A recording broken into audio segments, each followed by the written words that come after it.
Okay. All right. It's a beautiful day somewhere. And hello, YouTube. Hello, Internet. Welcome to the Resonant Leader. My name is Marie Deveaux. And today I am so grateful to be joined by Dr. Shenell Evans. On this channel, we like to talk about leadership. We like to explore communication. We like to explore the makings of inclusion and belonging through real conversations with real people who do this work. And so I reached out to Dr. Shenell. She is a longtime friend and colleague, compatriot of mine, but she is also a licensed clinical psychologist. She is a post-traumatic growth facilitator, and she founded the Resilience Psychological Services practice, where she has created a framework called Shattered to Sovereign, based on years of research and clinical practice supporting Black and Brown professionals who are navigating chronic, systemic, and compounding hardship. And so I am just beyond grateful to talk to you today about post-traumatic growth and what this means. Thank you for being here and for being in conversation with me. Thank you so much for having me, Marie. It's such a pleasure it feels like a full circle moment in a lot of ways. It does. I'm always amazed at people that I've been so blessed to work with over the years. And when I look back, so many are doing such beautiful healing work. I reference the term light workers all the time, people who are really trying to bring more light into the world and spread that. And so I'm just so grateful to know you. But I know even as we were talking about this conversation, you were so gracious just to fill out our very long form to kind of help us navigate and rein in this topic. But I know when I first met you, I had not heard the term post-traumatic growth before. And I'm very familiar with the term resilience. And I think I have a very love-hate relationship with the word resilience because it does, and I think this resonates with you as well, but why are we celebrating people enduring so much? Like life should not be one of constant enduring. And so is there different language that we can use to talk about this process of going through hardship? Mm-hmm. And when I first encountered this term post-traumatic growth from you, I was like, oh, what does that mean?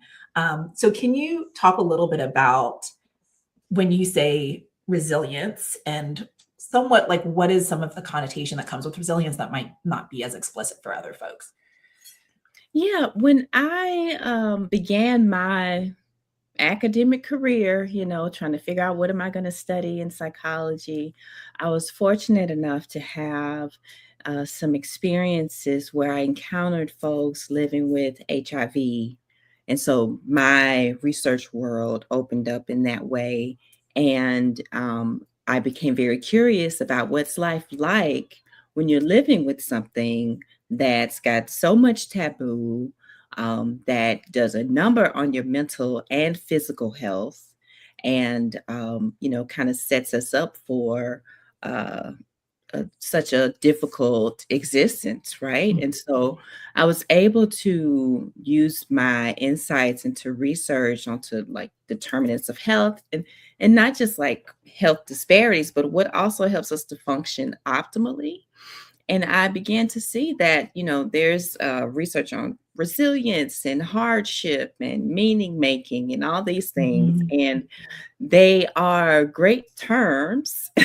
The research makes sense. Like you want to be able to bounce back from something and return to baseline. But what about when there's no baseline? There's no clear baseline to get back to because of the systems in which we live, because of our own identities that, things that don't change about us and aren't, but they are used against us in the world in which we live in. So how do we create a space for ourselves that embodies the resilience, still acknowledges the systems that need to be changed, but, how do we create a path where we can live and, we can't readily change all the things, right? But how do we create a life worth living that is meaningful to us? So that was It can be hard as a Black or brown researcher when you go to these conferences or you're reading the literature, and Black and brown folks are the worst at everything, the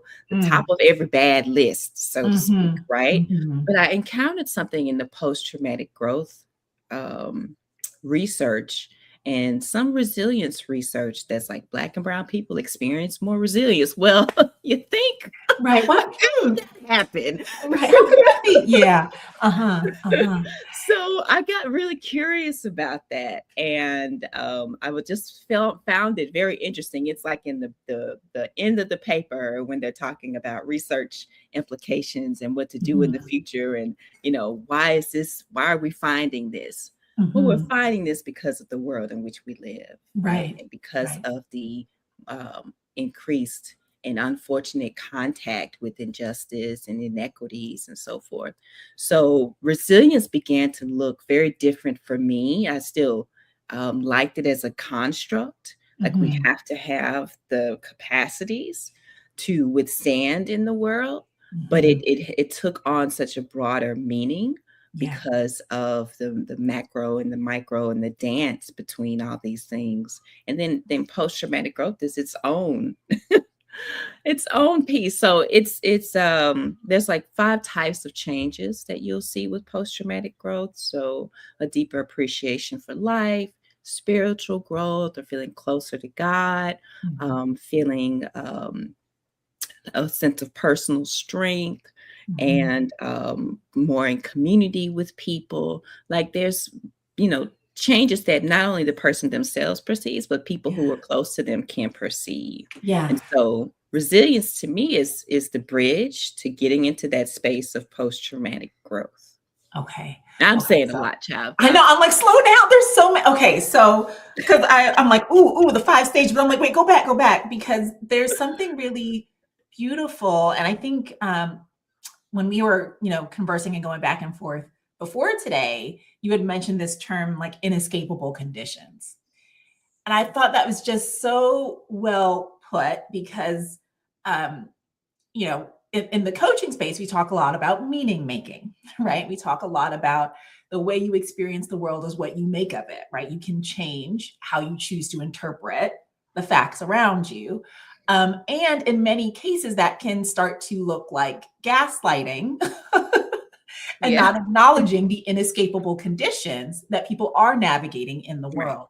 So I think it's beautiful, this idea of how do we hold those things at the same time, right?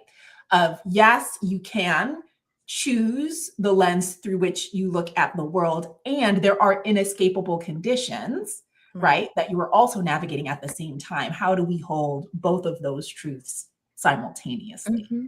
Hmm. Yeah. And with dignity, right? Yes. Because we don't control what we're born into. We Mhm. don't. Oh, okay. I Oh, don't know that's if your you can hear little the 3-year-old. talk about inescapable conditions like youth Right. motherhood, working parents. So, um, that was what was missing for me in terms of Mhm. the literature. It's not just a clean and cut bounce back from this one thing. Right. Now you're back to normal. But Right. what if life is you're continuously bouncing, right? Yes. Mhm. How can you then still create a space for yourself that feels, has some semblance of peace, right? That's not Mhm. just constant um, survival mode. Like, how Right. do you create that within yourself and your environment, even in the midst of sometimes what feels like the pits of hell? Right. Right. Well, I mean, we could somewhat laugh about it, but I mean, I have a lot of friends who have escaped conditions that were not, you know, conducive for them, whether that's toxic workplaces. I think we're in a movement currently of a lot of Black and Brown people who are leaving the United States because of Right. conditions here and Yes. looking for ways to get to places that give us more that semblance of a baseline, right? And so I do think there is something to looking at some of those pieces of like, well, what's within your control to Hmm. really change, and how can you, as you said, do that work of living your life with dignity, um, given the resources you have available. Mhm. right?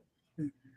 Um, Something else I was curious about, and I do want to know more about these 5 stages. There's something you said there about spirituality that I think is really interesting. So I want us to get there, but I'm also curious about um, in your work and thinking about, I've heard a lot of people kind of play with the language of surviving versus thriving. Mhm.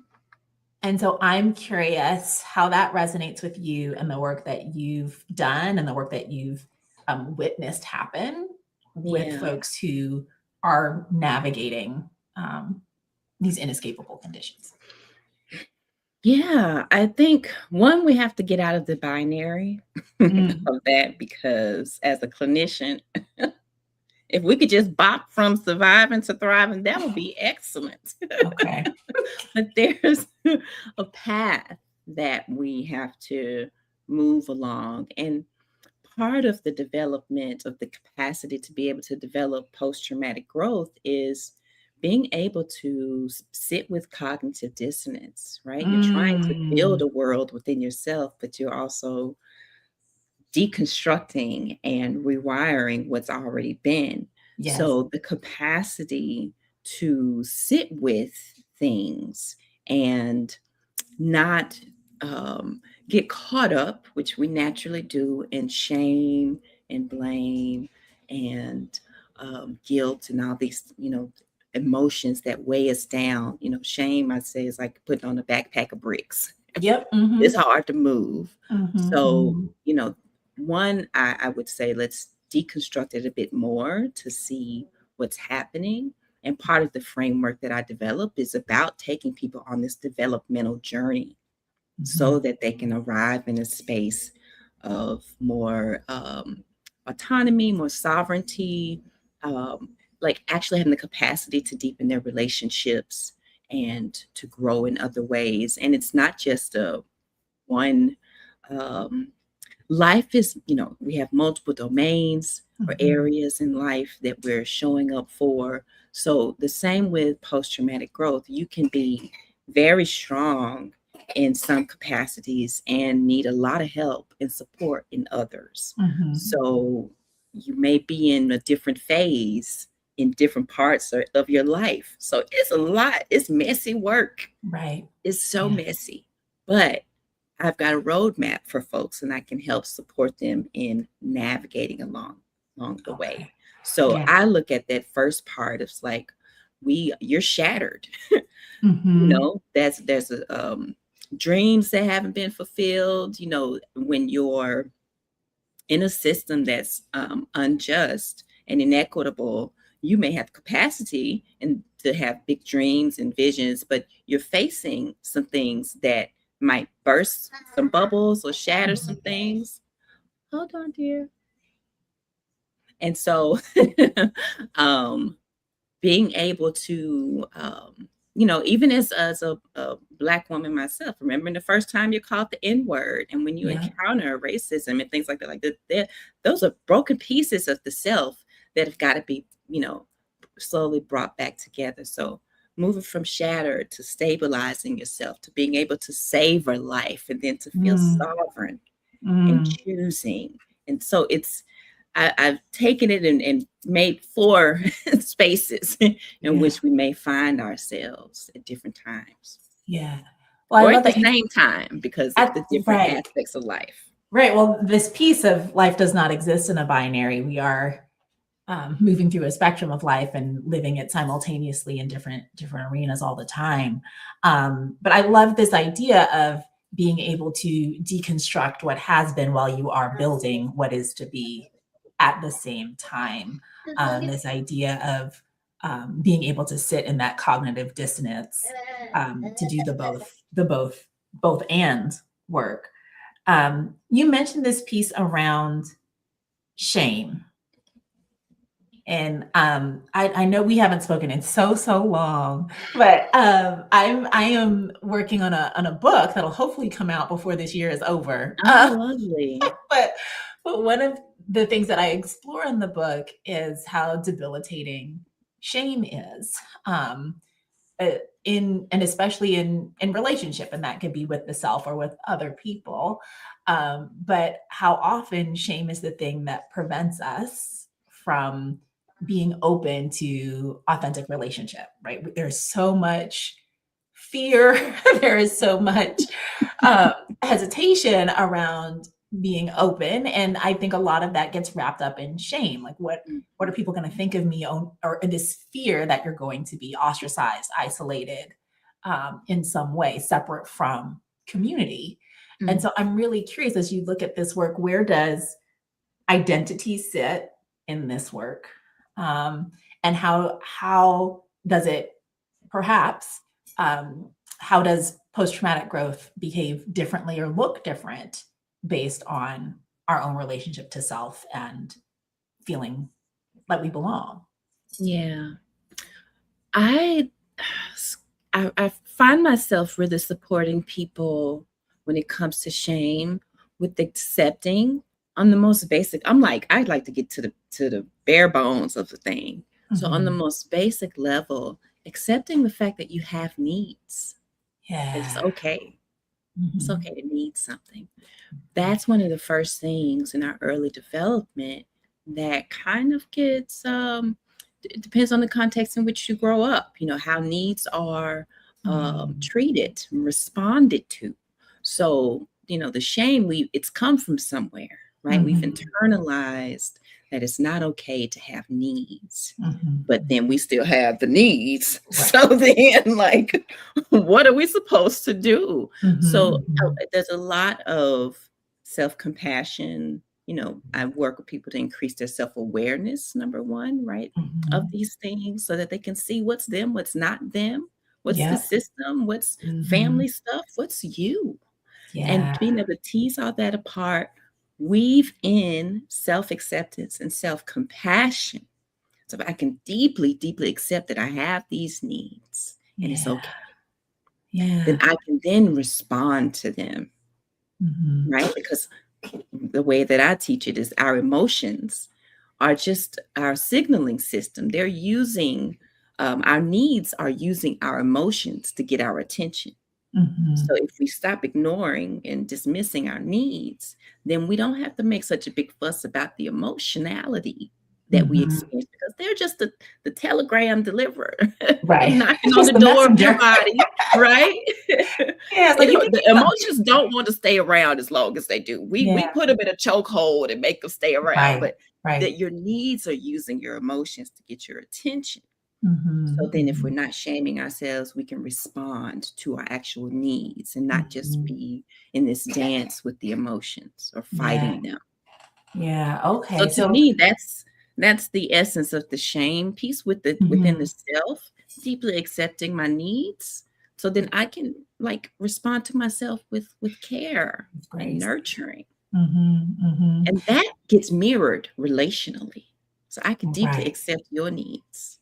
Right, because all of a sudden, yeah, with self-compassion, we can easily extend that to others, right? Mhm. Or even just sometimes it seems having someone model that for us gives us permission to be like, oh, I don't have to beat myself up about this. Like, look at this other person walking through the world, like loving Right. themselves, right? Or expressing themselves in this way. Um, you mentioned these. Hold on, dear, okay? You mentioned these phases, right? So going from shattered to, and I heard like we're trying to get to sovereign, but Mhm. what were the other two phases there in between? Yep. So shattered, I'm broken, what's going on? Mhm. Gotta move out of that into Mhm. stabilizing. So that's Stabilize. where we're really beginning to build the resilience skills Okay. Okay. to be able to show up to life a bit differently than we were.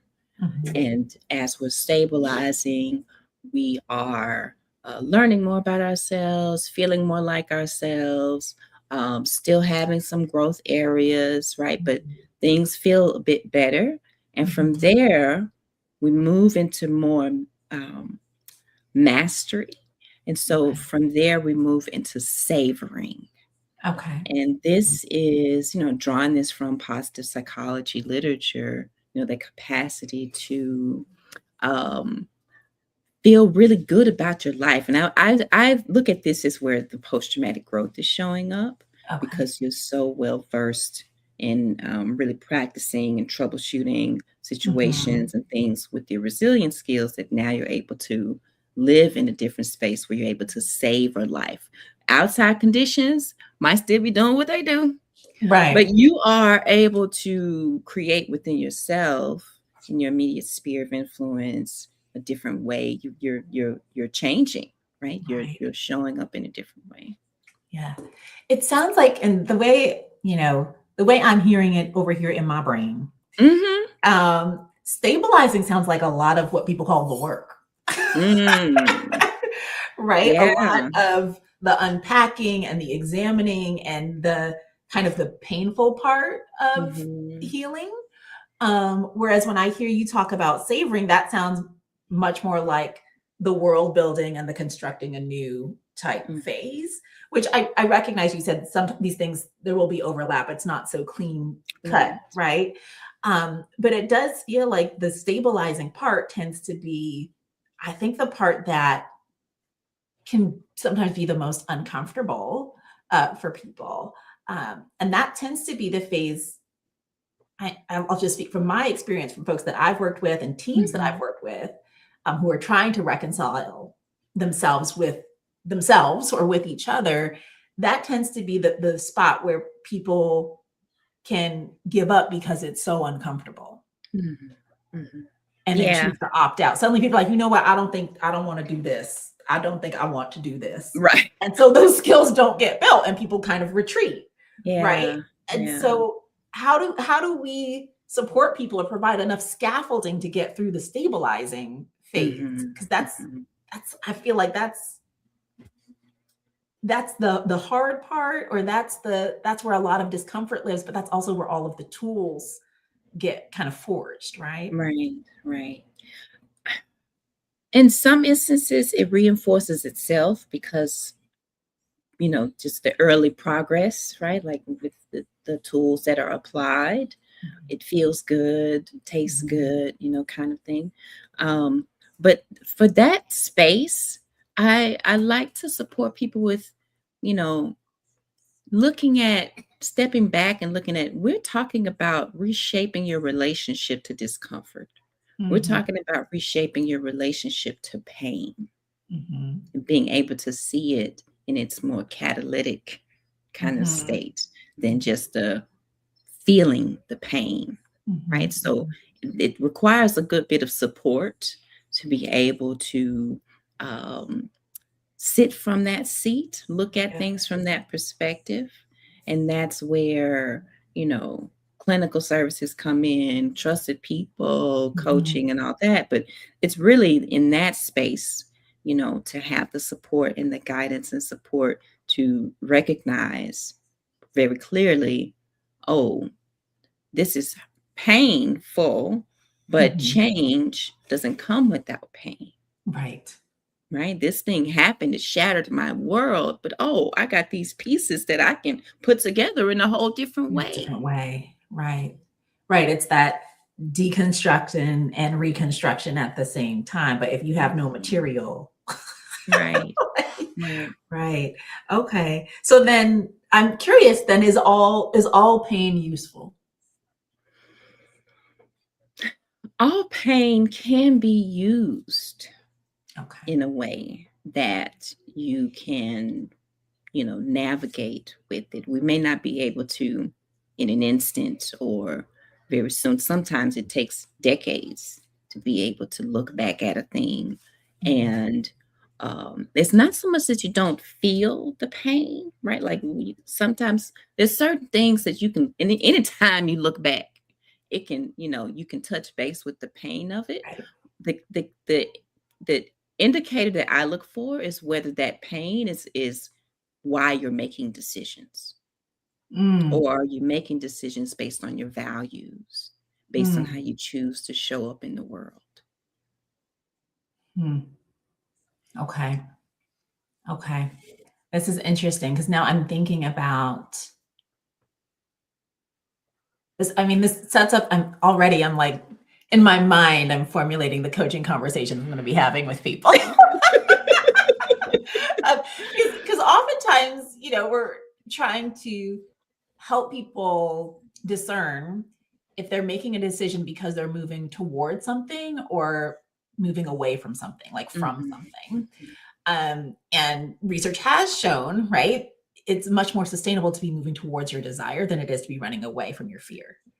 But in this way, it feels like this relationship to pain has that same quality of acting as you said, it can be a catalyst, right? But to make decisions from pain is very different from making a decision from possibility or from desire or from aligned values, right? Right. Like the painful thing happened.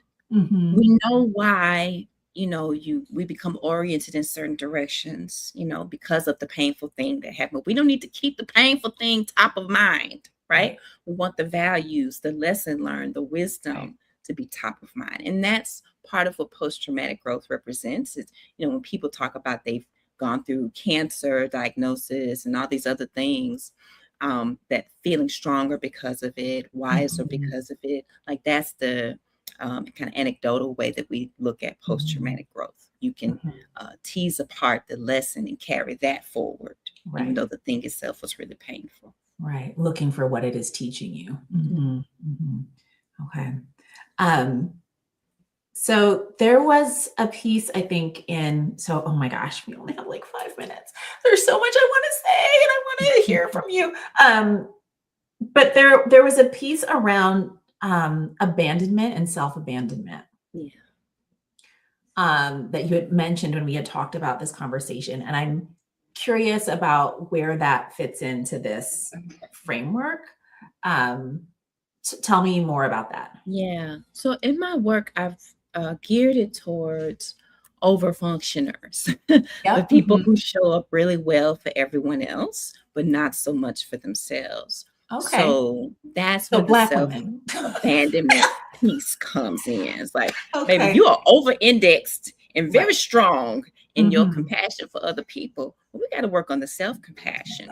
We got Okay. to work on you not leaving yourself. Hold on, dear. Not leaving yourself. Okay, I'm sorry. She said, I'm too loud. She said, "Calm down, mom. Calm down." So we have to work on you again honoring that you have needs and Yeah. limitations, meeting yourself right there, Mhm. so there's a lot of emotional unpacking and working that has to happen to be able to um accept the younger feeling self that may still hurt at times, but we don't want her to be making decisions. I said my little Right. girl's kicking up dust, Right. but I'm gonna have to help her to calm down so Right. that Those adult grown-up me can decisions do need the to be thing. made. Right. So that's turning inward in that way and not abandoning yourself, like not Mhm. dismissing your needs and trying to just power through. I see. Like, no, make space for you.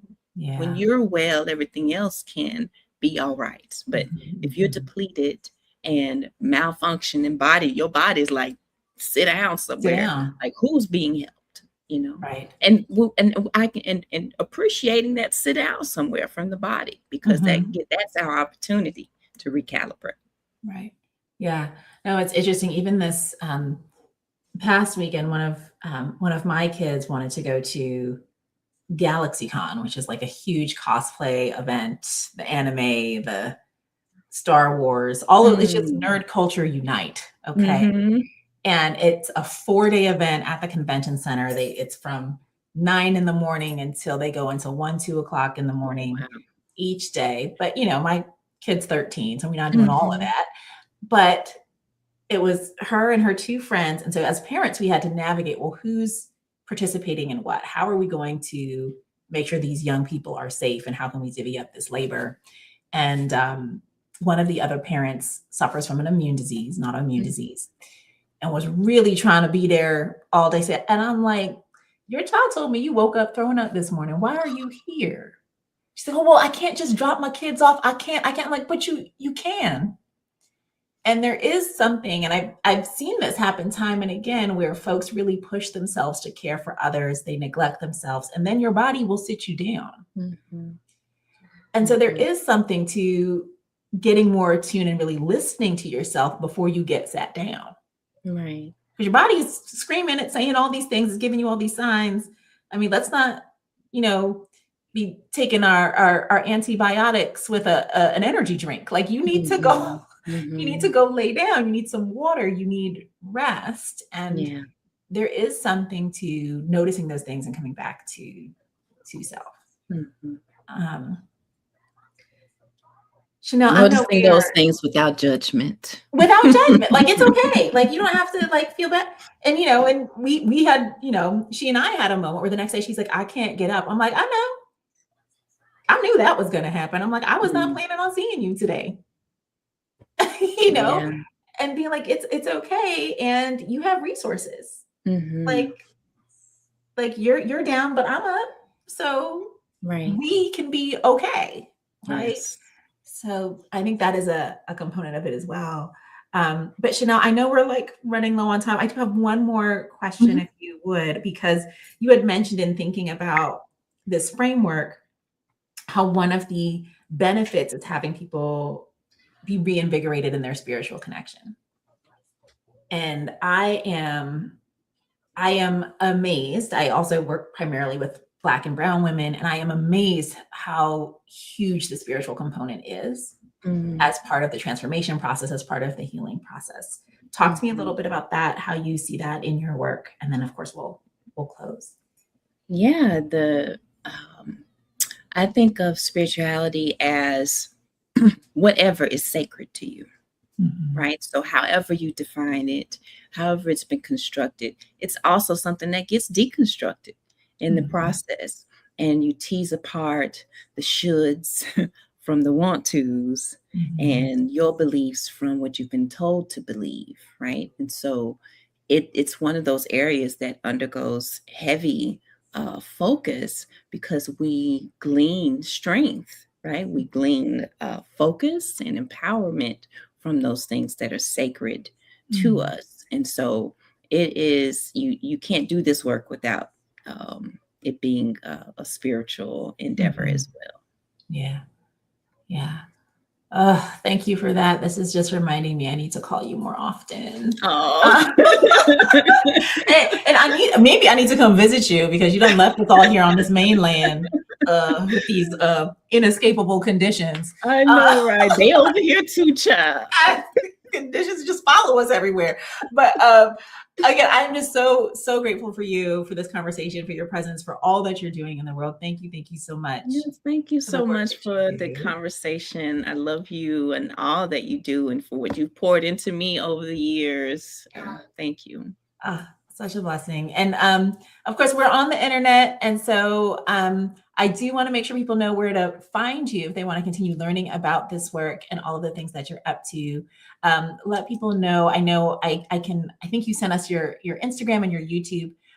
Is there anything else that people need to know in order to stay connected with you and with the work that you're up to? Yeah, just check out my website, drshenell.com, and my social media. I'm going to be sharing the framework more widely. So that's my life's work, my baby. Shattered to sovereign. Beautiful. Well, thank you again, Shenell, for being here. I have so enjoyed chatting with you. And for all those who are viewing, please make sure to continue supporting this work and conversations like this. You can, of course, like this video, you can share this video, you can comment on this video, send it to someone who needs to hear these words of wisdom, and we'll be more than grateful for your participation in those efforts. But that is it for this episode of The Resonant Leader. Next week, we will be back here on Tuesday for a beautiful conversation with Ashley Johnson, talking about presence and what we have been told that means and how we come back to what that is for all of us. So I hope to see you all there. All right. Bye for now, friends.